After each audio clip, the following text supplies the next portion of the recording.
Hello everyone, welcome again to our YouTube channel NK maths. इस video में दोस्तों SSC MTS 2021 में जो पेपर हुआ था एसएससी एमटीएस का 2020 की वैकेंसी है, उसके मैथ्स पेपर को मैं सॉल्व करने वाला हूं। आप देख सकते हैं यहाँ पर कौन सा डेट है, 5 अक्टूबर का जो सेकंड शिफ्ट वाला पेपर है। सेकंड शिफ्ट यहाँ पर मैंने 2 बना दिया है, ध्यान दीजिएगा, ये सेकंड शिफ्ट का पेपर है। 5 अक्टूबर सेकंड शिफ्ट का जो पेपर हुआ है उसके मैथ्स के क्वेश्चन को मैं सॉल्व करने वाला हूँ। टोटल 25 क्वेश्चन होंगे, इसमें डीआई भी मैं सॉल्व करूंगा। और इससे पहले मैंने 5 अक्टूबर का ही फर्स्ट शिफ्ट सॉल्व कर रखा है, जो कि काफी कैलकुलेटिव था और काफी टफ भी लोग बता रहे थे, और कुछ क्वेश्चन थे भी वैसे। तो अगर आपने नहीं देखा है उसे तो जरूर से जाकर के देखिए, और अगर आप चैनल पे नए हैं तो चैनल को सब्सक्राइब और वीडियो को लाइक और शेयर जरूर से करें, ठीक है। वीडियो देखने से पहले लाइक करना है और वीडियो देखने के बाद कमेंट करना है, कमेंट जरूर करना है। और ये बाकी आईडी आप देख सकते हैं हमारी, चाहे यूट्यूब हो या फिर टेलीग्राम हो। देखो, इंस्टाग्राम, टेलीग्राम, यूट्यूब तीनों पर सेम आईडी है, एनके मैथ्स नंदू कुमार। ये आप कहीं भी सर्च करेंगे इन तीनों पर से आप हमारे आईडी पर डायरेक्ट आकर के हमसे कांटेक्ट कर सकते हैं, और आप यूट्यूब पर, टेलीग्राम पर सब जगह ज्वाइन हो जाओ, ठीक है, इसी आईडी से। अगर आपके पास पीडीएफ नहीं है तो आप हमारा टेलीग्राम ग्रुप ज्वाइन कर ली, वहां पर आपको कंप्लीट पीडीएफ मिल जाएगी। या फिर आपने कहीं और से डाउनलोड कर रखा है तो कोई बात नहीं है, आपके पास पीडीएफ होनी चाहिए, ठीक है। और आप खुद भी पहले सॉल्व करके देख लें, उसके बाद ही वीडियो में सोल्यूशन देखें तो आपके लिए ज्यादा बेहतर होगा। चलिए वीडियो स्टार्ट करते हैं, और वीडियो अच्छा लगे जरूर से कमेंट और लाइक कर देना। एक और बात, जो पहली वीडियो है मेरी वो तो केवल हिंदी में उसमें क्वेश्चन लिखा हुआ है, वैसे मैं इंग्लिश में भी बोलकर समझाया था। और इस वीडियो में आपको हिंदी और इंग्लिश दोनों में क्वेश्चन मिलेंगे, यानी कि पूरी तरह से बाइलिंगुअल ये वीडियो होने वाली है। तो आप मीडियम को लेकर के चिंतित ना होइए, आप पूरा वीडियो देखिए और वीडियो को लाइक और शेयर कीजिए। चलिए, पहला क्वेश्चन अपने पास डीआई का है। क्वेश्चन में आपको बोला गया है कि ऑफिस ए में 40% कर्मचारी वुमेन्स हैं, और ऐसे ही जो ऑफिस सी है इसमें 60% जो कर्मचारी हैं वो मेल हैं। तो आपको ये बताना है दोस्तों कि कार्यालय ए में पुरुष कर्मचारियों की संख्या और कार्यालय सी में महिला कर्मचारियों की संख्या का रेशियो क्या है। आप बताओ ए में टोटल कितने हैं, तो आप बोले हैं कि ए में यहाँ पर 108 है, तो मैं लिख देता हूं कि ये 108 है। बी में कितने हैं, तो आप बोलेंगे बी नहीं, सी की जरूरत है ना, बी को हटाओ। सी में कितने हैं, तो सी में आप बोलेंगे 78 है। अब क्वेश्चन में ये बोल रहा है दोस्तों कि ए में 40% क्या है, महिला है, और हमें ए में किसको लिखना है, देखो ए में हमें लिखना है पुरुषों को। तो अगर 40% महिला है तो पुरुष कितने होंगे, 60%, सीधी सी बात है। और सी में क्या है, सी में हमें महिला लिखना है, तो यहां पर देखिए सी में 60% क्या है, पुरुष हैं। 60% पुरुष हैं तो 40% महिला होगा, बस ये काट पीट कर लो। अब देखिए, अगर इसको आप काटेंगे तो यहां पर ये पहले 0 से 0 कटता नजर आ रहा है, ठीक है। आगे दूसरे वाले में 13 जरूर आएगा, ये बात समझ रहे हो आप। 13 छक 78, और ये 6 से 6 कट गया, और 4 से इसको काट लो, 27 चौके 108, 27 और 13 आएगा, यानी कि जो चौथा आंसर है वो सही है। ये क्वेश्चन देखिए काफी ट्रेंडिंग में चल रहा है, ऐसा क्वेश्चन बार बार आ रहा है। क्वेश्चन ये है कि जब x को 24, 30, 36 और 46 इसमें से प्रत्येक में से घटाया जाता है तो इस क्रम में जो संख्याएं प्राप्त होती हैं वो समानुपात में होती हैं। तो हमें इन दोनों का मध्य अनुपात यानी कि मीन प्रोपोर्शन बताना है कि क्या होगा। कोई बात नहीं, देखिए हम क्या करते हैं, ऐसे केस में आपको पता होगा कि इनका अंतर हम लेंगे, कितना बनता है, 24 और 30 का अंतर 6 है, और 36 और 46 का अंतर कितना है, तो आप बोलेंगे ये 10 है। और ऊपर हमें फर्स्ट वाले को और थर्ड वाले को लेना है, यानी कि ये कितना हो गया, 24 हो गया और ये 36 हो गया। अब क्रॉस प्रोडक्ट आपको लगा देना है, इनका अंतर कितना है, तो आप बोलेंगे 6 और 10 का अंतर 4 है। ऐसा सवाल मैंने पहले भी कई बार कराया हुआ है, ठीक है। तो 6 और 10 का अंतर 4 हो गया, आप क्रॉस मल्टीप्लाई करके डिफरेंस लिख लो, तो ये 240 होगा और ये 216 होगा। तो ये डिफरेंस कितने का आ गया, तो आप बोलेंगे 24 का। तो 1 की वैल्यू कितनी आ गई, यहाँ पर 6 आ गई, और यही x है। जो 1 की वैल्यू आती है यही x की वैल्यू होती है। तो x की वैल्यू अगर 6 है तो हमें बताओ किसकी जरूरत है, 2x प्लस 3। तो 2x प्लस 3 कितना होगा, 6 दूना 12 और 3 15, और 3x प्लस 2 यानी कि 6 3 18 और 2 20। इन दोनों का हमें क्या बताना था, मीन प्रोपोर्शन। आपको पता है कि ए बी होता है मीन प्रोपोर्शन, मध्य अनुपात क्या होता है, रूट अंडर ए बी। तो इन दोनों को हमने मल्टीप्लाई कर लिया, तो ये कितना बनेगा, देखो 20 25 100 कर देते हैं इसको। यदि मैं 3 लिखूं तो ये कितना बन जाएगा, 100, और 100 का वर्गमूल कितना हो जाएगा, 10 और √3। ये आंसर आएगा, यानी कि ये सही आंसर है, ठीक है।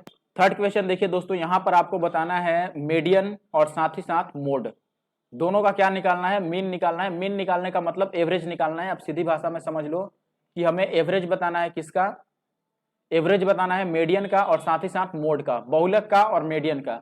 तो बहुलक निकालना तो आसान है, मोड क्या होता है, आप बोलेंगे जो सबसे ज्यादा बार आता है वो मोड होता है। बहुलक ये जो बहुत बार आ जाए, तो इसमें सबसे ज्यादा बार क्या आया है, देखो 19, तो 1 2 3 बार 19 आया है, 3 बार से ज्यादा और कुछ आया है, 17 2 बार, 18 तो एक ही बार आया है, 15 भी 2 बार आया है और 16 भी 19 आएगा मोड, मुझे लगता है 19 सबसे ज्यादा बार आया है, तो मोड 19 हो गया, यानी कि अपने पास बहुलक कितना हो गया 19। अब बात करते हैं माध्यिका के लिए। तो मीडियन निकालने के लिए आपको पता है कि इनको पहले ऑर्डर वाइज लिखना पड़ेगा, चाहे असेंडिंग ऑर्डर में लिख लो या डिसेंडिंग, यानी कि आप आरोही या अवरोही क्रम में लिखो, तो मैं आरोही क्रम में लिख रहा हूं। असेंडिंग ऑर्डर में लिखेंगे तो सबसे छोटा कौन है इसमें बताओ?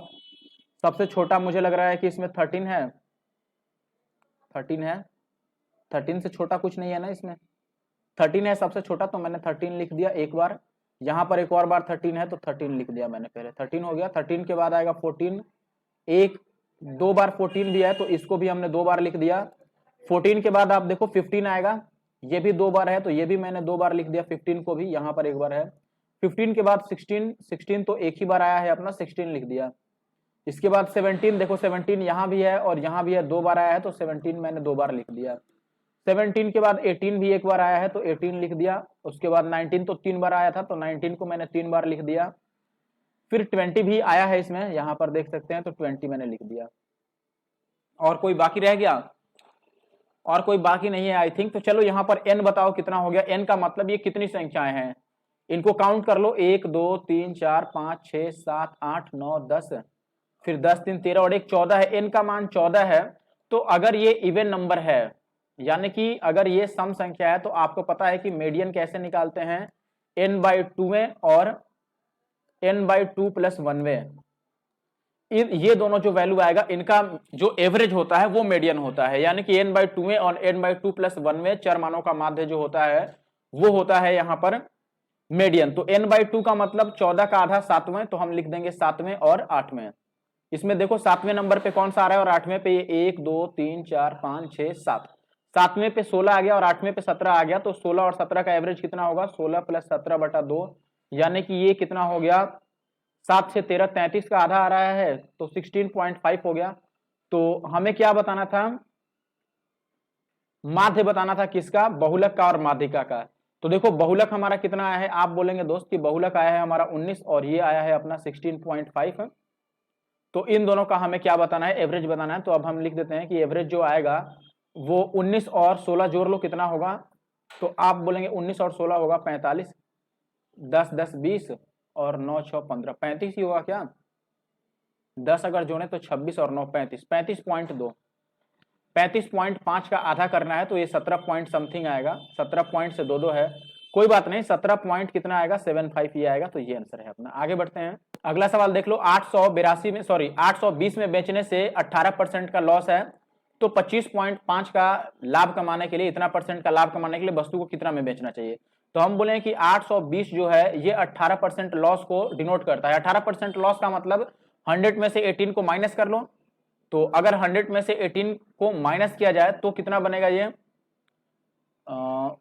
82 बनेगा। 82% की वैल्यू ये है, इसको हम ऐसे लिखते हैं कि 82% की वैल्यू कितनी है हमारे पास, 820 है।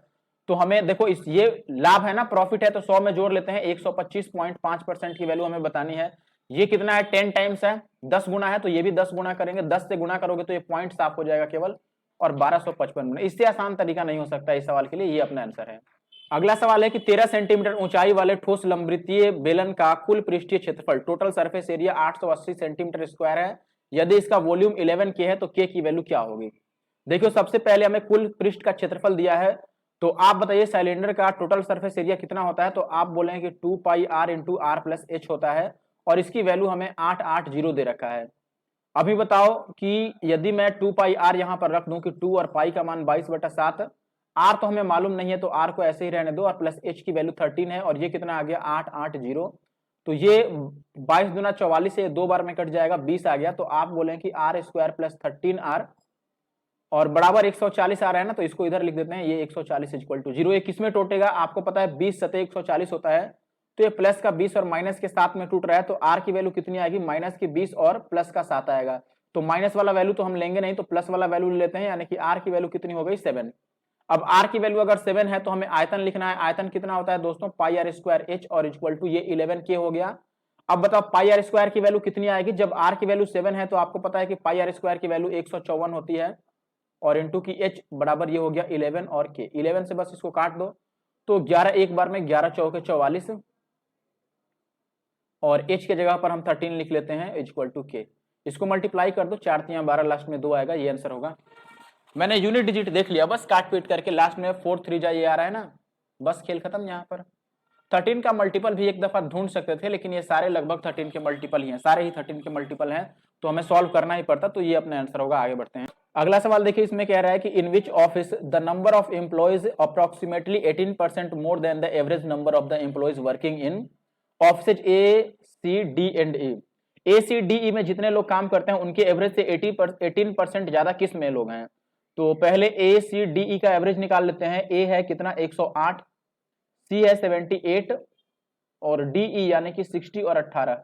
इन सबको जोड़ो, चलो जोड़ते हैं। अगर मान लो तो मैं यहाँ पे लिख देता हूँ 108 है एक है 78 और एक है अपने पास 60 है ये, और एक है अपने पास 18। इनका एवरेज बताना है, तो हमें इन सबको जोड़कर और किससे डिवाइड करना होगा, 4 से। ये 4 से सारे अगर कट जाते तो बात बन जाता इजीली, कोई बात नहीं। चलो हम 4 से इनको तो काट ही लेते हैं और इनको अलग से जोड़कर डिवाइड कर लेंगे, या फिर पूरा ही आप जोड़ लो, जैसे आपकी इच्छा हो। इसमें से अगर 2 आप इसको दे देते हैं तो ये 80 बन जाएगा, और इसी में से 2 इसको भी दे दो तो ये 20 बन जाएगा।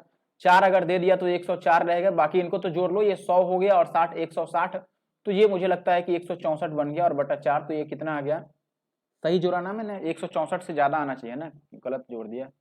264 बनेगा लग रहा है कि, क्योंकि ये 100 तो यही बन गया और 204 264 होगा ये।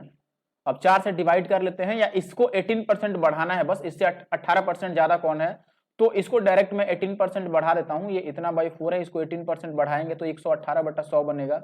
इसको काट लो, ये 4 से कटेगा, 4 से कट जाएगा, 4 छक 24 और 4 छक 24। आगे अब मुझे नहीं लगता है कि कटने वाला है, तो हम इसी को या तो मल्टीप्लाई कर लें। तो पहले इसको 6 से मैं मल्टीप्लाई करता हूं, फिर 11 से मल्टीप्लाई कर लेंगे। 6 से करेंगे तो ये 8 छक्के 48 और 11 छक 66 और 4 70, ये हो गया इतना इंटू 11/100 अभी बचा है।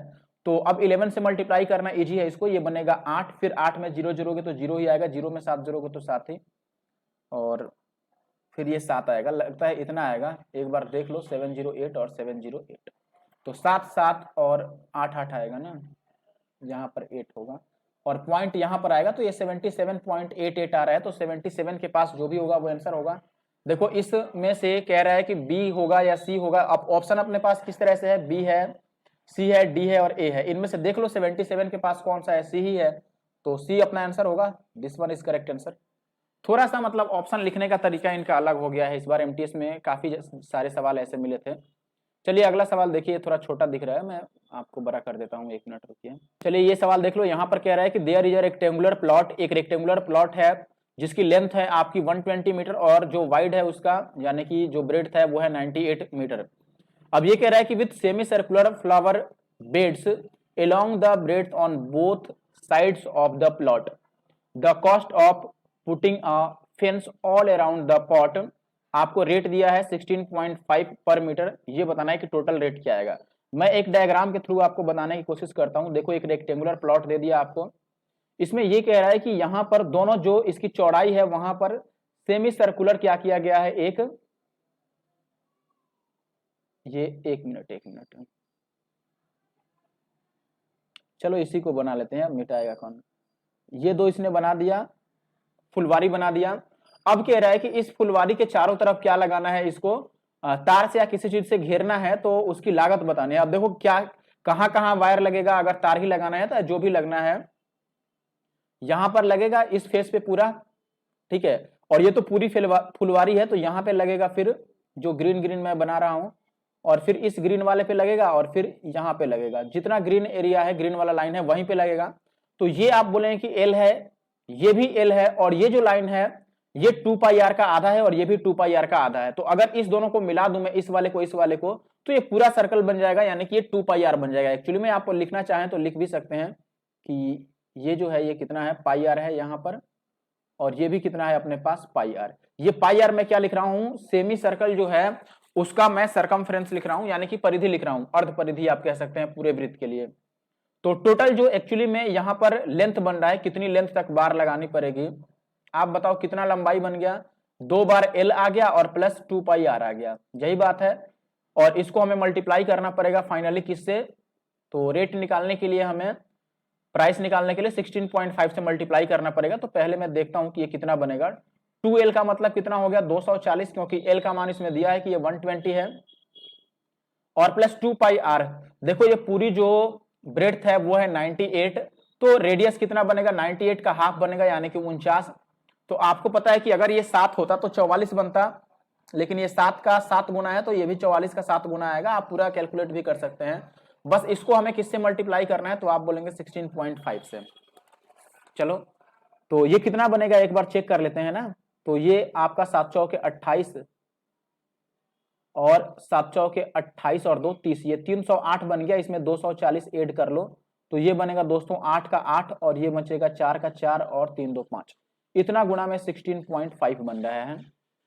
तो आप बताओ इसमें से एक अगर मैं 2 हटाता हूं इसको तो ये कितना रह जाएगा 4 रह जाएगा। मैं आधा कर रहा हूं, इसको डबल कर दूंगा तो ये कितना बन जाएगा 33। अब 4 3 12 यूनिट डिजिट पर 2 आएगा। ये बात समझना मैंने कैसे किया, वरना आप मल्टीप्लाई करते रह जाओगे और टाइम गंवा दोगे। बात समझ रहे हो मैंने क्या किया। देखो हमें मल्टीप्लाई करना था किसको 548 को 16.5 से। अगर आप ऐसे तरीके नहीं लगाओगे तो आप बिल्कुल टाइम ज्यादा लगा दोगे ऐसे सवालों में। देखो मैंने बोला दोस्त कि मुझे ये दिख रहा है कि ये 0.5 है, अगर इसको डबल करूं तो इसका पॉइंट गायब हो जाएगा, तो इसको मैंने आधा कर दिया। अब मैं लास्ट डिजिट पर काम कर रहा हूं तो लास्ट डिजिट को मैंने केवल आधा किया कि ये 4 हो जाएगा, आधा होगा तो, और ये पूरी अगर डबल करेंगे तो ये 33 हो जाएगा। अब केवल लास्ट डिजिट और लास्ट डिजिट को मैंने मल्टीप्लाई किया तो 4 3 12, यानी कि यूनिट डिजिट कितना आना चाहिए 2, और वो किस में है ऑप्शन डी में। जैसे मुझे यूनिट डिजिट सबका अलग अलग दिखा मैंने यूनिट डिजिट पर काम करना शुरू किया। चलिए आगे बढ़ते हैं। अगर वीडियो पसंद आ रही है थोड़ी सी भी तो आप जरूर से अपना चैनल सब्सक्राइब कीजिए, एनके मैथ्स और नंदू कुमार, ठीक है। ये आपको इंस्टाग्राम पे भी फॉलो करना है और टेलीग्राम पर भी, और साथ ही साथ फेसबुक, जहां जहां जो जो प्लेटफॉर्म होते हैं सोशल मीडिया वहां पर आप सर्च करके जा सकते हैं। चलिए आगे बढ़ते हैं। क्वेश्चन देखिए कह रहा है कि a person can draw 5 metre per second in still water, यानी कि शांत जल में 5 की स्पीड से चल सकता है 5 metre per second, 5 metre per second. आगे कह रहा है कि the speed of stream is 6 kilometre per hour, the time in hours taken by him to row और distance of 76.8 kilometre downstream. Downstream में बताना है। आप बताओ अगर हम डाउन स्ट्रीम में चलेंगे तो पहले स्पीड क्या होगी, तो आप बोलेंगे कि इसमें हम बोट का स्पीड और साथ में जो स्ट्रीम होती है दोनों को ऐड कर लेंगे। बोट की स्पीड कितनी थी तो आप बोलेंगे 5 मीटर पर सेकंड, लेकिन 5 मीटर पर सेकंड को हमें किस चीज में चेंज करना होगा किलोमीटर पर आवर में, क्योंकि यहां पर देखो टाइम हमें आवर में बताना है। तो यदि इसको किलोमीटर पर आवर में चेंज करोगे तो 18/5 से मल्टीप्लाई करोगे तो ये कितना आ जाएगा 18। तो बोट के लिए हम स्पीड लिख लेते हैं 18, और प्लस में जो स्ट्रीम है उसकी स्पीड 6 है तो ये 8 6 14 यानी कि 24 किलोमीटर पर आवर की स्पीड से चलेगा। और कितना डिस्टेंस, अब time is equal to distance upon speed होता है, तो डिस्टेंस है 76.8 डिवाइडेड बाई 24। बताओ 4 दूना 8, यूनिट डिजिट 2 होगा और कोई बात ही नहीं है ना। देखो यूनिट डिजिट या तो 7 आएगा। आप एक बात समझो, हम 4 को 8 कैसे बना सकते हैं आप ही बताओ। यहां पर 4 है, नीचे था 24, ये बात समझिएगा। कहां गया, यहां पर नीचे था 24 यानी कि इसका यूनिट डिजिट 4 है, ऊपर हमें 8 चाहिए। तो 4 को या तो हम 2 से मल्टीप्लाई कर लें या 7 से मल्टीप्लाई कर लें, तभी तो 8 बनेगा। लेकिन 7 किसी भी ऑप्शन के लास्ट में नहीं है तो मैंने डायरेक्ट इसी को मार्क कर दिया। आप तो काट भी लोगे, वैसे आप तो तेज हो, जल्दी कैलकुलेशन कर लेते हो, आप डायरेक्ट डिवाइड कर लो, ठीक है। लेकिन ध्यान रखना अगर आपको सिलेक्शन चाहिए, चाहे वो आप एमटीएस को एमटीएस मत समझो, क्योंकि एमटीएस के आप क्वेश्चन देखो, और साथ ही साथ आप ये समझो ना कि एमटीएस में क्या सीजीएल की तैयारी करने वाले लोग नहीं बैठते हैं, बिल्कुल बैठते हैं। बात समझ रहे हो कि नहीं, सीजीएल की तैयारी करने वाले सीएचएसएल सीपीओ सीडीएस सारे लोग बैठ जाते हैं एमटीएस में भी, इसीलिए आपको उनके लेवल के अनुसार चलना है। आप केवल एमटीएस को सोच के चलोगे तो कभी क्वालिफाई नहीं कर पाओगे, ठीक है।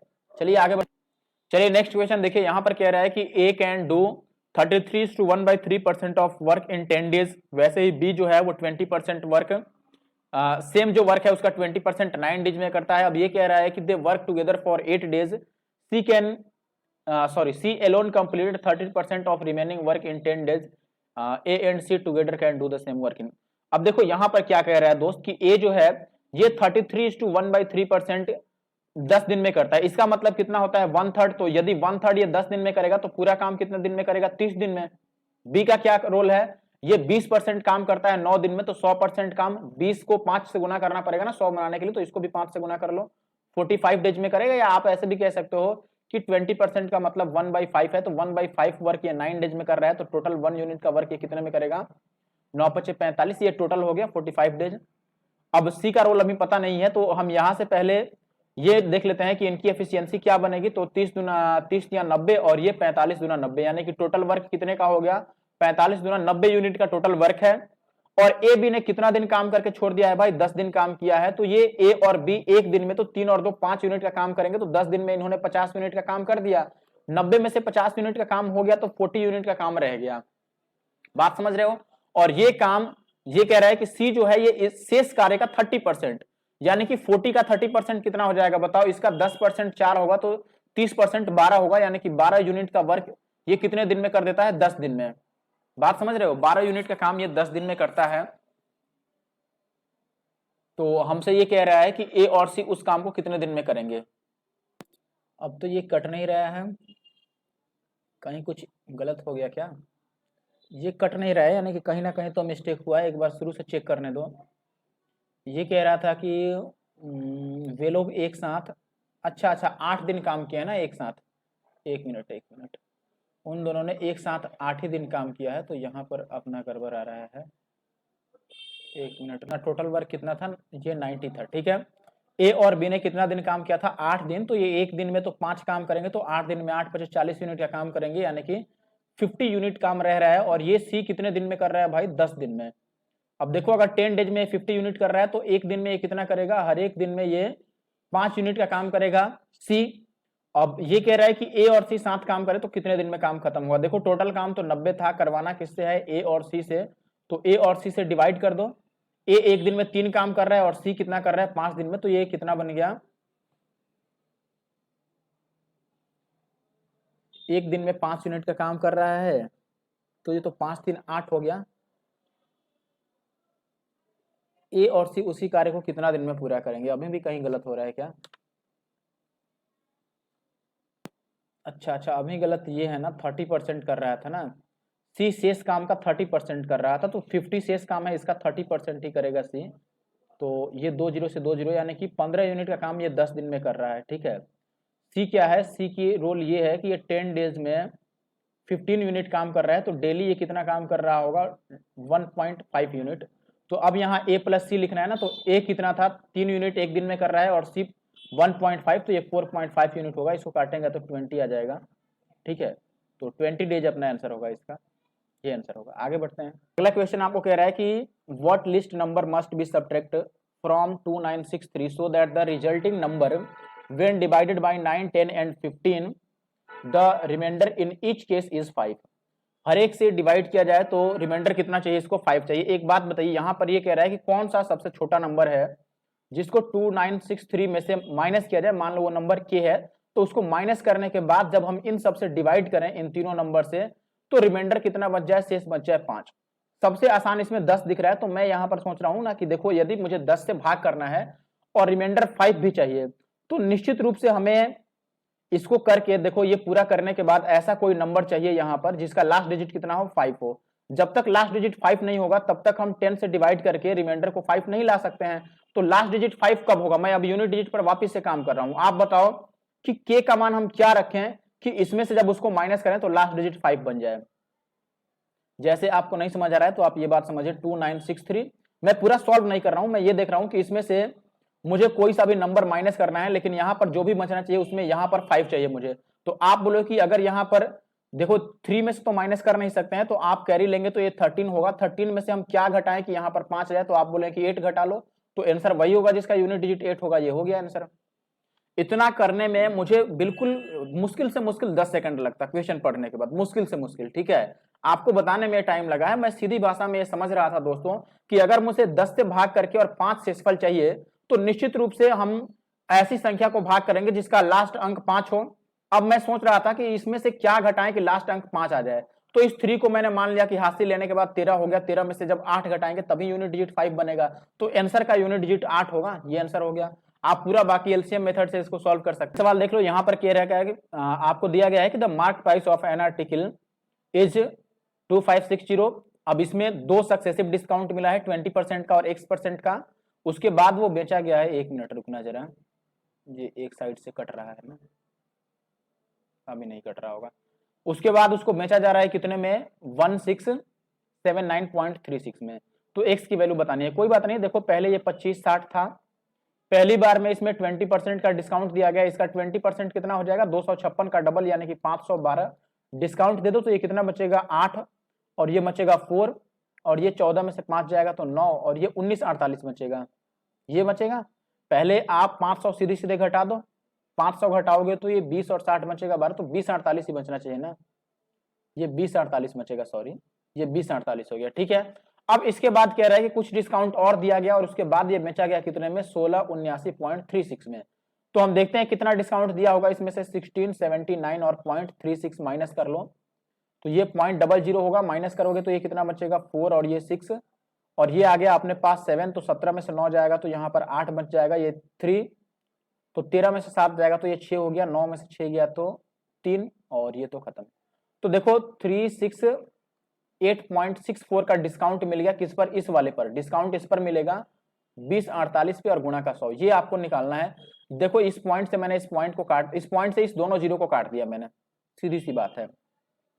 अब एक और बात, वापिस से यूनिट डिजिट पर हम काम कर रहे हैं। बताओ इस 8 को किस चीज से मल्टीप्लाई करें कि 4 मिल जाए, तो आप बोलोगे कि भैया 8 को यदि मैं 8 से गुना करूं तो 4 आ सकता है, ठीक है, और 8 किस में है, इसमें है। बस पूरा काटने की क्या जरूरत है, आप ही बताओ। हम ऐसे भी यूनिट डिजिट पर जा सकते हैं, हमें यह देखना है कि 8 को हम किस चीज से मल्टीप्लाई करें कि ऊपर यूनिट डिजिट 4 आ रहा है तो आ जाए। देखो इसका अल्टीमेटली मतलब क्या हुआ, हमें क्या बताना है, तो आप बोले कि यहां पर बात समझो कि हमें निकालना क्या है, 36864 डिवाइडेड बाई 2048, ये हमें बताना है ना। मान लेते हैं कि ये x आया होगा तो आप इसको कहेंगे कि ये एक्चुअली में बना कितना, अब 36864 इक्वल टू 2048 और इंटू का x बना। तो क्या हम ये नहीं समझ सकते हैं कि इसका यूनिट डिजिट मल्टीप्लाई करके 4 लाना है, तो यहाँ पर 8 होगा तभी तो ये 8 8 या 4 बनेगा, 8 8 64 लास्ट में 4, खेल खत्म है। आगे नेक्स्ट क्वेश्चन कह रहा है आपको कि the total number of employees in offices C and E is what % less than the number of employees in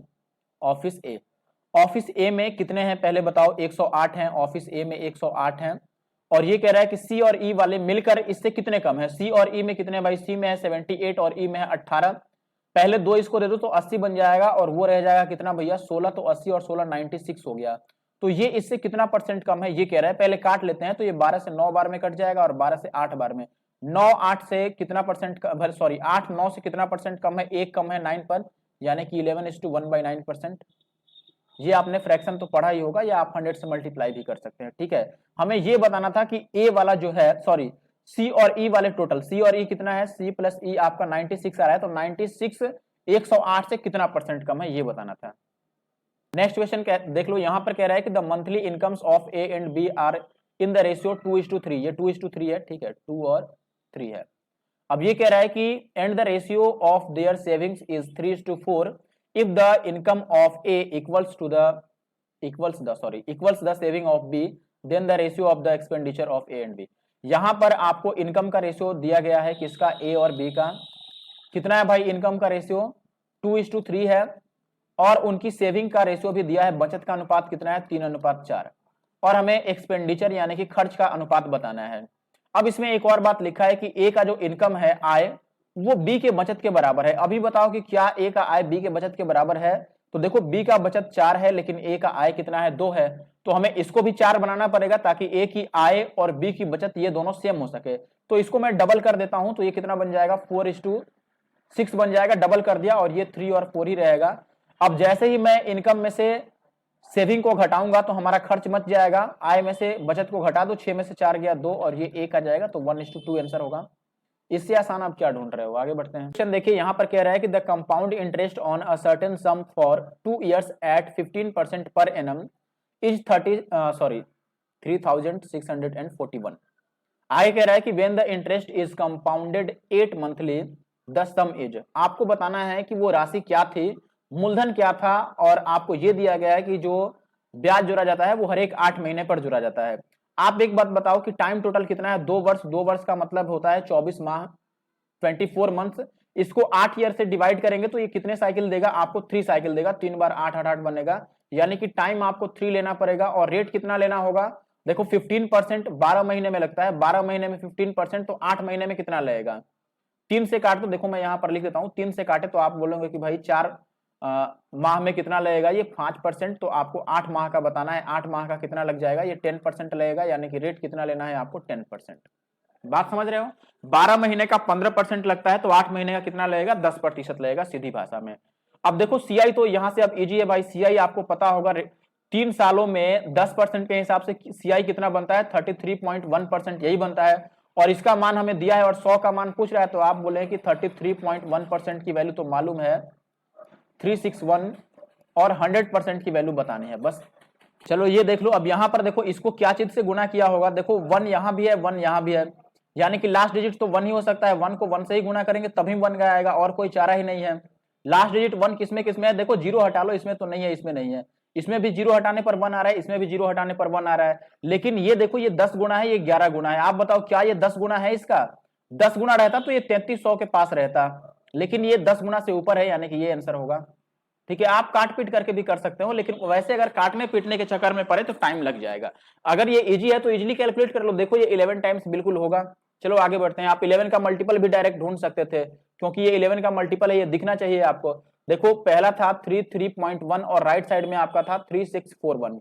अब ये तो 11 का मल्टीपल नहीं है, लेकिन ये देखो 3 और 4 7, और ये 6 और 1 7, ये 11 का मल्टीपल है ना, तो आंसर 11 से कटेगा, और वो केवल ऑप्शन ए में पॉसिबल है। नेक्स्ट क्वेश्चन देखिए, कह रहा है कि A can do a certain work in 30 days, B is 25% more efficient than A, C is 20% more efficient than B. चलो लिख लेते हैं, ए कितने दिन में कर सकता है, 30 दिन में। बी का और सी का पता नहीं है, लेकिन एफिशिएंसी आपको दिया हुआ है दोस्त कि बी जो है वो 25% ज्यादा एफिशिएंट है ए से। 25% का मतलब आपको पता होगा 1/4, यानी कि 4 पर 1 ज्यादा होगा, यानी कि ए की एफिशिएंसी यदि 4 है, ध्यान दीजिएगा, ए की एफिशिएंसी 4 है, तो बी की एफिशिएंसी 1 ज्यादा होगा, यानी 5 होगा। अब ये कह रहा है कि सी का क्या रोल है, सी जो है वो बी से 20% ज्यादा है। 5 से 20% ज्यादा होने का मतलब क्या है भाई, 5 पर 1 ज्यादा होगा तो ये 6 बन जाएगा, 20% का मतलब 5 का 10% 0.5, तो 20% 1 बनेगा, तो 1 ज्यादा हो गया। अब यहां से देखो इन दोनों को टोटल यदि मैं मल्टीप्लाई करूं तो ये 3 चौके 12, यानी कि टोटल वर्क कितना हो गया 120 यूनिट का। अब ये कह रहा है कि ए बी ने 10 दिन तक काम किया है, ए बी ने 10 दिन तक काम किया, ए और बी 10 दिन में कितना काम कर देंगे, देखो भाई ये 4 यूनिट है, ये 5 यूनिट है, तो ये मिलके 10 दिन में 90 यूनिट का काम कर देंगे। 4 और 5 जोड़ोगे तो 9, यानी कि ये एक दिन में 9 काम कर रहे हैं, तो 10 दिन में 90 काम कर देंगे, यानी कि अभी भी 30 यूनिट का काम बचा है, और ये सी अकेले x दिन में कर देता है। सी की एफिशिएंसी 6 है, तो 6 की एफिशिएंसी से 30 इकाई का काम कितने दिन में करेगा, 5 दिन में। 5 आंसर होगा, क्योंकि ये कह रहा है कि x दिन में पूरा होता है, तो x का ही मान पूछ रहा है। आगे बढ़ते हैं, क्वेश्चन में देखो कह रहा है कि a person saves 28% of his income if the income increases by 20% and the expenditure reduced by 5%, then his saving increase by x% value of x। देखो मैं यहाँ पे लिख देता हूँ दोस्तों कि सबसे पहले तो हमें सेविंग दिया गया है, तो ये सेविंग हो गया, एक्सपेंडिचर हो गया और इनकम हो गया। सेविंग का मतलब बचत है, और ये खर्च है आपका, और ये है आय। ठीक है, अब देखो बचत कितना करता है वो 28%, यानी कि यदि 100 कमाया होगा तो वो 28 बचा लिया, यदि 100 में से 28 बचा लिया तो 72 खर्च किया होगा, सीधी सी बात है। अब अगले केस में कह रहा है कि इनकम 20% बढ़ा, यानी कि ये कितना बढ़ेगा, 20 बढ़ेगा, और व्यय 5% कम हो रहा है, यानी कि रिड्यूस हो रहा है। ये क्या हो रहा है, 20% सॉरी 5% रिड्यूस हो रहा है। इसका 5% कितना बनेगा, इसका 10% तो होगा दोस्तों 7.2, तो 5% आधा हो जाएगा उसका, यानी कि 3.6 हो जाएगा। तो ये कितना कम हो रहा है, माइनस हो रहा है 3.6। अब ये बताओ ये कितना बढ़ा होगा, देखो अगर इनकम बढ़ रहा है और खर्च भी बढ़ता तो निश्चित रूप से हमें यह देखना पड़ता कि कितना रुपए अब शेष हुए जो सेविंग में बढ़ेगा। मान लो इनकम 20 रुपए बढ़ गए और हमने कह दिया खर्च हमने 15 रुपए और बढ़ा दिया, तो यदि आय 20 रुपया बढ़ा है, खर्च 15 रुपया बढ़ा है, यानी कि 5 रुपया अभी भी हमारे पास बच रहा है, तो वो सेविंग में बढ़ेगा। बात समझ रहे हो कि नहीं समझ रहे हो? लेकिन यहां पे कह रहा है कि 20 रुपया ज्यादा कमाया और खर्च भी 3.6 कम कर रहा है, तो 20 ज्यादा कमाया और जो कम खर्च कर रहा है वो भी अब बचत में चला जाएगा, यानी कि बचाएगा कितना आप, तो इस 20 में इसको जोड़ लो, तो आप बोलोगे कि दोस्त की अब बचत बन गया हमारे पास कितना, 23.6 बढ़ेगा बचत। ठीक है, इसी को हमें बताना है परसेंटेज में, तो आप बोले हैं कि 23.6 बढ़ रहा है कितने पे, 28 पे, तो नीचे आप 28 रख लो और इंटू का 100 ये निकाल लो। देखो इस पॉइंट से ये तो कट जाएगा। अब फिर से हम वही बात करेंगे कि ये अब देखो x का निकटतम मान पूछ रहा है, तो इसमें हम यूनिट डिजिट या जितने भी हम दांव पेच अपना रहे थे वो सब नहीं अपना सकते, हमें ये कैलकुलेट करना पड़ेगा। तो जहां तक कर सकते हैं वहां तक तो कर लेंगे, बात समझ रहे हो कि नहीं। जैसे ये 4 से कटता नजर आ रहा है तो 7 चौके 28, इसको 4 से काट दिया तो 4 5 20, 4 9 36, तो ये आ गया 590/7। 7 से डिवाइड करेंगे तो ये 7 8 56। 8 से शुरू होने वाला एक ही ऑप्शन है, बताओ अब आगे क्या करें। 8 से शुरू होने वाला ऑप्शन ही एक ही है, तो मैं आगे बढ़ना चाहता ही नहीं, बिल्कुल बढ़कर मैं टाइम अपना वेस्ट नहीं करूंगा, ठीक है। आगे बढ़ते हैं। अगर वीडियो पसंद आ रहा है जरूर से कमेंट करके बताना, ठीक है। आगे अगला सिंप्लीफिकेशन का क्वेश्चन है, तो इसको हमने इंग्लिश इंक्लूड नहीं किया है क्योंकि इसमें क्या ही इंग्लिश और क्या ही हिंदी, सारा बात सेम ही है। तो चलो पहले ब्रैकेट को सॉल्व करते हैं। पहले हम ये वाला ब्रैकेट सॉल्व कर लेते हैं, ठीक है। यहाँ पर जो ब्रैकेट है ये कितना है, तो 5 तिया 15 और एक 16/5 है। और डिवाइडेड को यदि मैं मल्टीप्लाई लिखूं तो ये 4 दूना 8 और एक 9/2 है, तो ये 2/9 बनेगा। और ये भी चेंज होगा क्योंकि ऑफ से है। 5 तिया 15 एक 16/3 है, तो ये 3/16 होगा। ये ध्यान रखना, ऑफ है तो हम इस दोनों को ही चेंज करेंगे क्योंकि पहले इन दोनों का ही ऑपरेशन होना था, इसीलिए हमने एक ही साथ इनको कर दिया, चेंज कर दिया। और इंटू का एक इधर 15/8 लगा है, वो भी साथ में रख लो। अब चलो इनको कैलकुलेट कर लो। तो आप बोलोगे दोस्तों कि ये 5 तिया 15 यदि मैं काट दूं तो ये 3 और 3 से ये 9 कट जाएगा, और इस 16 से 16 कट गया, और ये 2 से कट गया, 2 चौके 8, ये 1/4 आ गया। इनको सॉल्व कर लो तो ये कितना होगा, 2/3। और इस डिवाइड को यदि मैं मल्टीप्लाई लिखूं तो इन दोनों को ही चेंज करना पड़ेगा क्योंकि ये दोनों ऑफ से जुड़ा है, तो ये 10/3 बनेगा और ये 9/4 बन जाएगा।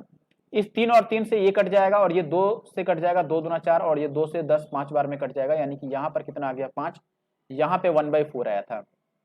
इन दोनों को सॉल्व करो तो ये कितना है, आप बोलो कि ये 1/7 है, और गुना ये कितना है 4 एकम 4 3 7/4 है, तो ये कट गया, ये 1/4 आ रहा है आपका यहाँ पर। और ये 3/8 आ गया। जो भी बच रहा है आप लिख रहे हैं, देखो शुरू में 3/8 बचा है, फिर 1/4 बचा है, फिर प्लस का 5 बचा है, और माइनस का 1/4 बचा है। ये तो ऐसे ही कट गए, तो ये कितना आ गया 5:3/8, यही बच ही गया, इसी फॉर्मेट में बचा है, ये आंसर होगा। आगे सवाल देख लो। ए और बी की चाल का अनुपात आपका 2:5 है। निश्चित दूरी को तय करने में ए को बी से 15 मिनट अधिक समय लगते हैं, तो बी को वही दूरी चलने में कितना समय लगेगा। सीधी सी बात है, देखो यदि आपको स्पीड का रेशियो दिया हुआ है इनका कि ये 2:5 है, तो टाइम का रेशियो अपोजिट होगा, उल्टा होगा, ये इधर आ जाएगा, 5:2 हो गया। ये ए है, ये बी है। देखो टाइम ए को कितना ज्यादा लग रहा है, तो आप बोलेंगे 3 यूनिट ज्यादा टाइम लग रहा है यहाँ पर, लेकिन क्वेश्चन में टाइम कितना ज्यादा लग रहा था, उसको 15 मिनट ज्यादा लग रहा था। तो 3 यूनिट यदि 15 मिनट के बराबर है तो 1 यूनिट किसके बराबर होगा, तो आप बोलेंगे कि 5 मिनट के बराबर होगा। और हमें किसका बताना है टाइम भाई, बी का टाइम बताना है। देखो बी को यहाँ पर कितना टाइम लगता है 2 यूनिट का, तो 1 यूनिट 5 है, तो 2 यूनिट कितना होगा, तो आप बोलेंगे 5 दूना 10 होगा, तो 10 मिनट्स, ये आंसर होगा अपना दिस वन। आगे बढ़ते हैं। ये सवाल देखिए, अगेन एक सिंप्लीफिकेशन का क्वेश्चन आ गया। तो पहले हमें ब्रैकेट से चलना है, यहां से काम शुरू करते हैं, इस ब्रैकेट से। तो आप यहां पर देखिए, पहले ये 16 हो गया, और डिवाइड को यदि मैं मल्टीप्लाई में लिखूं तो क्या क्या चेंज होगा भाई, केवल 4 चेंज होगा, क्योंकि पहले तो ये ऑफ का खेल होना है। तो इसको मैं ऐसे ही लिख देता हूं, ये जो दिख रहा है आपको, इसको मैं लिखता हूं कि 4 से भाग करेंगे तो ये 4 चौके 16 आ जाएगा, और इसको मैं गुना कर दूं तो ये 3 दूना 6 बनेगा, ठीक है। तो ये 6 चौके कितना बन गया अपने पास, 24 आ गया। तो अब पूरा लिख लेते हैं यहां से, देखो ये था 19 अपने पास, और माइनस का 16, और ये माइनस का 24 है, ठीक है। तो ये हो गया अपने पास 19, और माइनस माइनस ये प्लस का 8 होगा, तो 9 8 17, ये 27 आ गया। और यहाँ पर एक और 5 है, तो ये भी 5 अब जोड़ ही लो, 27 और 5 32 आ गया। अब हमें क्या बताना था, 48 और डिवाइडेड बाई ये पूरा, तो 48 और डिवाइड किससे करना है, 32 से। तो ये 2 से कट जाएगा, 3 से कटेगा ना, 16 3 48 और 16 दूना 32, 3/2 आ रहा है, 3/2 ये आंसर है। आगे बढ़ रहे हैं अब, ये आ गया अगला क्वेश्चन। नेक्स्ट क्वेश्चन कह रहा है आपको कि the simple interest on a sum of rate 4,800 for 4:1/2 years at a certain rate per annum is, आपको ये दे रखा है वैल्यू। आगे कह रहा है कि what is the amount of the same sum at the same rate for 6:2/3। देखो सब चीज सेम कर दिया तो हम सीधे सीधे इसको कैलकुलेट कर सकते हैं। आप देखो ये कह रहा है कि पहली बार ये टाइम था तो इतना ब्याज मिला है, ये टाइम था तो कितना ब्याज मिलेगा, आप डायरेक्ट इसको निकाल लो। ये कितना है, तो 4 दूना 8 और एक 9/2 है, और ये कितना है 6 3 18 और 2 20/3 है। तो आप ये बोले कि देखो 9/2 साल के लिए कितना मिला है ब्याज आपको, 1684 और पॉइंट का 8 मिला है, ठीक है। और हमें बताना है किसके लिए, 20/3 साल में ये कितना बनेगा। कैलकुलेट करो, 9 से कट जाएगा, 9 एक बार में, 9 7 और 8, तो 9 8 72, फिर बचेगा कितना 6 और 4 9 से 63, 9 दूना 18, ये हो गया। इस 2 को उधर ले आते हैं तो एक साल में कितना बन जाएगा, 2 से मल्टीप्लाई कर लो, ये 4 बनेगा, और 0.7 दूना 14, 18 दूना 36 और 1 37, तो हमें 20/3 का निकालना है, तो इसको 20/3 से गुना ही कर लो, तो 4 और बाई 10 लिख देता हूं, 20/3। ठीक है, ये 10 से कट गया, 10 दूना 20 और 3 से इसको काट लो। 3 से काटोगे तो ये 3 से कटेगा, देखो 3 एक बार में, और 3 दूना 6, फिर 3 चौके 12, 3 अट्ठे 24, इसको 2 से मल्टीप्लाई कर लो, तो 48 दूना 96 और 12 दूना 24, यानी कि 24 और 96 का केवल इंटरेस्ट मिल जाएगा। तो अमाउंट कितना बनेगा, आप बोलें कि देखो भाई 4800 रुपए तो था ही प्रिंसिपल, इसमें 24 और 96 और मिल जाएगा, तो ये कितना बन जाएगा, 9 6 और 8 4 12 और 4 2 6 1 7, 72 96 बनेगा। तो पहला आंसर होगा अपना, इजी था, ज्यादा मुश्किल नहीं था। आगे बढ़ते हैं, वीडियो को लाइक जरूर करना भूलना मत, कमेंट करना और लाइक करना। क्वेश्चन देखिए, कह रहा है कि A sold an article to B at a loss of 20% and B sold it to C at a profit of 32%, C sold it to D at a loss of 20%. If A's loss is 35 rupees less than that of C, then B bought the article for। B के लिए आपको CP बताना है, cost price कितना होगा। चलिए कोई बात नहीं, हम सीधे सीधे इसको लगा लेते हैं, परसेंटेज पे ले आते हैं। तो आप देखिए, मैं यहां से लिखना चालू करता हूं दोस्त कि ये A हो गया अपना, और इधर B हो गया, A B को बेचेगा, B C को बेचेगा, और C किसको बेचेगा, D को। अब ये क्या है, मैं मान लेता हूं कि A ने 100 में खरीदा था, तो A 20% लॉस पर बेचेगा, यानी कि B को 80 में बेचा होगा, और B 32% के लाभ पर बेचता है, तो इसका 32% कितना हो जाएगा। तो आप बोले कि भैया 80 में अगर 32% जोड़ते हो, डायरेक्ट 132% ही निकाल लेते हैं। 80 का 132% कितना होगा, 1 0 से 1 0 होगा, इनको मल्टीप्लाई कर लो, 8 दूना 16 और 13 अठे 104 105, और पॉइंट यहां आएगा, तो ये 105.6 में बेच दिया। डी के लिए क्या होगा, तो डी को बेचा गया है सी 20% की हानि पर बेचा है, तो ये 105.6 था, 20% की हानि यानी कि 80/100। इस पॉइंट से ये 0 मैं काट रहा हूं, बाकी काटने का क्या ही फायदा, इसको मल्टीप्लाई ही कर लो, 8 छक्के 48, तो हासिल आ जाएगा 4, 8 पचे 40 और 4 44 और 8 एकम 8, पॉइंट से यहां पॉइंट लग गया। ये डी के लिए हो गया खरीदारी। अब इसमें ये कह रहा है कि भाई देखो, साफ शब्दों में एक और बात लिखा है कि ए की हानि और सी की हानि से 35% कम है, यानी कि ए और सी की हानि का जो अंतर है वो 35% है। ए को कितना लॉस हुआ है, ये 100 में खरीद के 80 में बेचा है, तो इसको लॉस हुआ है कितने का, 20 का। एक मिनट, सी को कितना लॉस हुआ है बताओ, सी को यहाँ पे लॉस निकाल लो, माइनस कर लो, देखो ये 6 है, तो 60 में से 48 जाएगा, तो 12 और पॉइंट यहां बच गया हमारे पास कितना भाई, तो 5 में से 4 जाएगा तो 1, और 10 में से 8 जाएगा तो 2.1 का। इनमें गैप कितने का है, तो आप बोलेंगे 1.12 का गैप है, लेकिन सवाल में कह रहा है कि नहीं भाई 35 का गैप है, तो इसका मान दे दिया। और हमें बताना है कि बी कितने में खरीदा था, यानी कि 80 की वैल्यू बतानी है, ये दिया है और हमें 80 की वैल्यू फाइंड आउट करनी है। देखो सबसे पहले तो इस पॉइंट को हटाओ, इधर 00 चिपका लो, कोई बड़ी बात नहीं है। बाकी अब देखो ये कटेगा, तो आप बोले कि बिल्कुल ये 16 से कट रहा है ना, 7 बार में काट लो 16 से। इसको यदि मैं काटूं 16 सत्ते 112 होता है, और ये 7 से काटेंगे 7 बचे, यानी कि 16 की वैल्यू कितनी आ गई अपने पास, 500 आ गई, ये 5 बार में कटा था। इसको 80 कैसे बना सकते हैं, 5 से मल्टीप्लाई करके, तो इसको भी 5 से मल्टीप्लाई कर देते हैं, तो ये 2500, ये आंसर आएगा। आगे बढ़ते हैं, कुछ क्वेश्चन ऐसे हैं कैलकुलेटिव जो आपको कैलकुलेटिव लग सकते हैं। नेक्स्ट क्वेश्चन देखिए, इसमें कह रहा है कि सुमन divided a certain sum between her 3 daughters in the ratio 2:3:4, had she divided the sum in the ratio 1/2:1/3:1/4, the daughter who got the least share earlier would have got 3500 more, the sum was, यानी कि शुरू में रुपए कितने थे। देखो एक सीधी भाषा में हम बात करें पहले, तो आप यहां पर यह भी चेक कर सकते हैं कि दोस्तों ये 3 और 2 5 और 4 9 बन रहा है। ठीक है, पहले मैं लिख देता हूं कि देखो फर्स्ट केस में रेशियो कितना है, 2:3:4 है। सेकंड केस में ये रेशियो कितना बन जाता है, इस रेशियो को सीधा करो, तो 2 है नीचे, 3 है और 4 है, तो हम 12 से सबको मल्टीप्लाई कर देते हैं, तो 2 छक 12 और 3 चौके 12 और 4 तिया 12, ये रेशियो बनेगा। बात समझ में आ रहा है। दोनों केस में आप बताओ, सम तो वही है दोनों केस में, बात समझ रहे हो कि नहीं। अब देखो सबसे जरूरी बात, ऐसे सवाल में आपको ज्यादा आप कॉन्सेप्ट ना किया करो, कॉन्सेप्ट की जहां जरूरत है वहां कॉन्सेप्ट के दम पे चलेंगे, ठीक है, लेकिन यहां पर जरूरत है थोड़ा सा अपना दिमाग चलाने का। आप एक बात बताइए कि ये सम और ये सम बराबर है कि नहीं, चाहे आप किसी रेशियो में डिवाइड करो, जितना पैसा उसके पास था वही पैसा तो डिवाइड करेगी। सुमन के पास मान लो 1 लाख रुपए हैं, तो चाहे वह किस रेशियो में डिवाइड करे, चाहे पहले वाले रेशियो में डिवाइड करे या दूसरे वाले रेशियो में डिवाइड करे, लेकिन उसके पास 1 ही लाख रहेगा दोनों केस में। यानी कि हम ये कह सकते हैं, देखो कि जो नंबर है दोस्त, जो सम बनेगा वो 2 और 3 7 सॉरी 5 और 4 9 9 से जरूर कट जाएगा। इनको जरूर 13 बन रहा है तो 13 से जरूर कट जाएगा। यानी कि आंसर अपना वही होगा जो 9 और 13 का मल्टीपल हो। देखो ये 9 से कटेगा, नहीं कटेगा, ये 9 से कटेगा, तो 5 3 8 और 1 9 नहीं कट रहा है, ये 9 से कटेगा, तो आप बोलेंगे भैया 5 और 4 9, 6 2 8 1 9, ये 9 से कट रहा है, ये नहीं कटेगा। हो गया आंसर अपना, खेल खत्म। आप चेक भी कर सकते हो कि क्या ये 13 से कट रहा है कि नहीं। अब अगर आप बनाना चाहते हो तो बनाने में आपको थोड़ा दिमाग चलाना पड़ेगा। आपको इसका सम ये 9 है और ये 13 है, तो पहले सम सेम करना पड़ेगा। सम बराबर करोगे दोनों का, ऊपर 13 से नीचे 9 से मल्टीप्लाई करके, उसके बाद देखोगे कितने का गैप बन रहा है, और ऐसे फलाना ढिमकाना, उतना करने की कोई जरूरत नहीं है।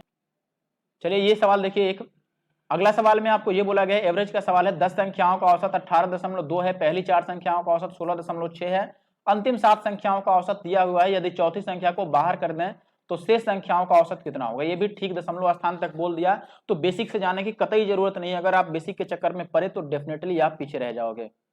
देखो एक बात समझो, पहले से ग्रुप का एवरेज कितना था, 18.2। काफी बार मैंने देखो एवरेज की मैंने वीडियो 2 बना रखा है, काफी जबरदस्त है। स्पेलिंग गलत जा रहा है, अगर आपने नहीं देखा है जरूर से देखिए। एवरेज का स्पेशल आपको वीडियो होगा, जो मैं सीजीएल के लिए, ध्यान देना मैं बता रहा हूं। देखो सीजीएल या फिर सीएचएसएल, ये जो 2020 का पेपर होने वाला था, तो पेपर से ठीक पहले मैंने इसके लिए सैंपल पेपर बनाया था। और इस सैंपल पेपर में मैंने पिछले सालों के जो 2019 के, 2020 के, 2018 के, इन सब के जो क्वेश्चन थे सीपीओ के, सीएचएसएल के, सीजीएल के, उनको मैंने कराया था। तो इसमें एवरेज की 2 वीडियो मैंने बना रखा है, जरूर से आप जाकर के देखना, काफी अच्छा है और काफी जरूरी है। सारा कॉन्सेप्ट उसमें मैंने डिस्कस किया है और काफी बेहतरीन बेहतरीन बड़े बड़े क्वेश्चन को मैंने धड़ल्ले से किया है। आप जरूर से जाकर के देखिएगा, ठीक है। प्ले लिस्ट में उसका डिस्क्रिप्शन में लिंक भी रहता है, आप चाहो तो वहां से भी जा सकते हो। देखो एक बात समझो, ग्रुप का एवरेज पहले से क्या था, तो आप बोलेंगे कि पहले से ग्रुप का एवरेज था 18.2, ठीक है। पहली जो 4 संख्या उसके पास कितनी है, 16.6 है। कितना कम है भाई, तो आप बोलेंगे कि देखो कितना कम है, आप ये देखते हैं। तो यहां पर अगर मैं 0.4 जोड़ देता हूं तो ये 17 बन जाएगा, यानी कि 1.6 का गैप है, 1.6 कम है। तो एक्चुअली में जब ये ग्रुप से बाहर जाएंगे तो 1.6 ये एक्स्ट्रा रहने देंगे, तो 1.6 बढ़ेगा ग्रुप का एवरेज एक आदमी के जाने से। लेकिन कितने लोग हैं भाई, 4 संख्याएं हैं, तो 4 संख्याएं भाग रहे हैं, तो इसको 4 से मल्टीप्लाई कर लो। लास्ट के साथ का क्या रोल है कि उनका 20.8 है उनका एवरेज। अब बताओ, ग्रुप का एवरेज था 18.2, लेकिन इनका एवरेज भाई 20.8, कितना ज्यादा एवरेज है। अब ये ज्यादा एवरेज लेकर जा रहे हैं, इसका मतलब ये जब जाएंगे तो ग्रुप का एवरेज कम कर देंगे। तो ग्रुप का एवरेज कितना कम हो रहा है, तो मैं माइनस लगा रहा हूं पहले, कितना कम हो रहा है बताओ, इसको माइनस कर लो। तो आप बोलेंगे कि इसमें यदि मैं 18.2 में 0.8 ऐड करूं तो ये 19 बन जाएगा, और उधर 1.8 है, 1.8, तो ये 2.4 का गैप है, तो 2.4 कम होगा। लेकिन ये 7 संख्याएं हैं तो 7 से मल्टीप्लाई कर लो। ये 16 चौके 64 यानी कि 6.4, और ये 24 सत्ते कितना हो जाएगा, 7 चौके 28 और 7 दूना 14 और 2 16, 16.8। ये गैप कितने का आ रहा है, तो आप देखेंगे कि यहां पर अगर मैं फिर से 0.6 जोड़ दूं तो ये कितना बन जाएगा, 7, या घटा लो डायरेक्ट। आप इस 8 में से 4 को घटाओगे 4, और इसमें से 6 घटाओगे तो 10, यानी कि माइनस का 10.4, इतना कम होगा एवरेज। बात समझ में आ रहा है। तो इतना एवरेज कितने लोगों के लिए कम होगा बताओ। हम 4, एक संख्या को तो हटा रहे हैं, 10 संख्याएं थी ना पहले से।